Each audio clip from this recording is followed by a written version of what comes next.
I did. Yeah. A little different. Yeah, I was gonna say. I think December was the coldest I've ever been. Oh yeah. It was, It was in the 30s, wasn't it? yeah. Yeah. Sarah Jane Smith, 5 under 66 on day one of the Volunteers of America Classic. So you had a nice, colorful scorecard. 6 birdies and an eagle on number 6. Let's start with that eagle. How'd you get to the hole in 3? The eagle I actually hit it to the, oh no, I hit it pin high. Sorry, I got my holes confused. Hit driver 3-wood to about 9 feet and hold it. So it was a nice way to get the round back on track.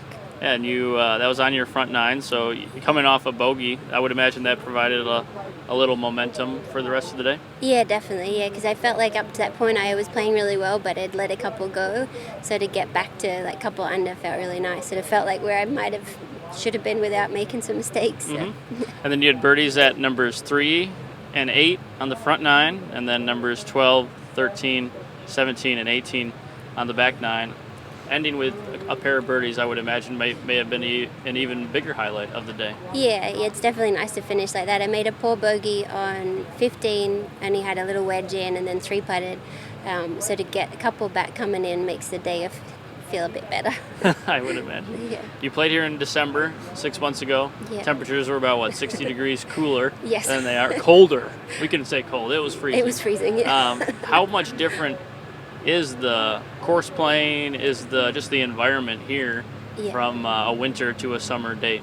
It's incredible. I mean, the distance difference between when it's cold and the ball doesn't fly to being hot and when the ball really goes for you, it was a different golf course out there. So it was I didn't hate it here. I played okay in the cold, but I didn't enjoy the cold. Mm-hmm. But today was much more enjoyable. I'd rather be a hot, sweaty mess than the other way around.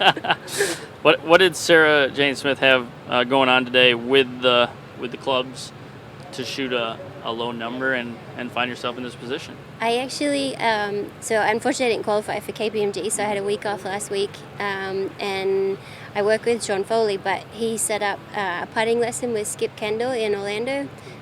So we worked for like 5 or 6 hours one day last week, and I had a little bit of something in every part of my putting to work on. So we've been working hard on that, and then today that was the big difference. I hold a lot of putts. I've been hitting the ball nicely coming up to here, but making nothing. So that was a really nice way to see that things are going in the right direction. Kind of a 2-part question. First off, what was it like to work with Skip? He was awesome. I spoke to him for the first time on the phone before the lesson, and he was just great. I could tell that I was going to really like him, and he was just super generous with his time and just a wealth of knowledge. I think he not only was it technical stuff, but I mean it still plays, so played and played.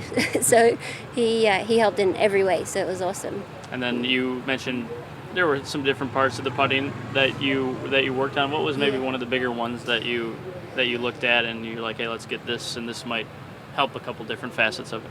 Yeah, there was a lot of things in my setup. I haven't really. We don't really do short game too much. He helps me a lot with my chipping and that's the thing, but putting I've sort of been doing on my own, so my setup had really gotten a bit askew. But then we really worked on some rhythm stuff. I've been working a lot with a metronome and just getting a bit more of a sequence going. I was a bit all over the place. Didn't matter what putt I hit, I'd take a different amount of time to hit everyone, so just trying to get a better routine going. Obviously you want to play every event, or as many events as possible. Was it kind of a blessing in disguise to not have qualified, to be able to have that time to work? Yeah, I think so. I mean, I'd like to think everything happens for a reason, and I had a little cold last week that my son gave me, so I would have much rather be there, and it's one of my favorite events, but I think in the grand scheme of things it was a much better thing for me to be home, work on my game, get a lesson that I probably wouldn't have been able to have until the end of the summer. So it's I think, like you said, I think it was a blessing in disguise. So. Well, we're glad you're feeling better. Best of luck this weekend, and thanks for your time. Thank you very much. Thanks, Sarah Jane. Thank you. Nice job. I'd like to see you more. Yes, we'll see you again tomorrow. See you. Thank you. Yes, take it easy. Good.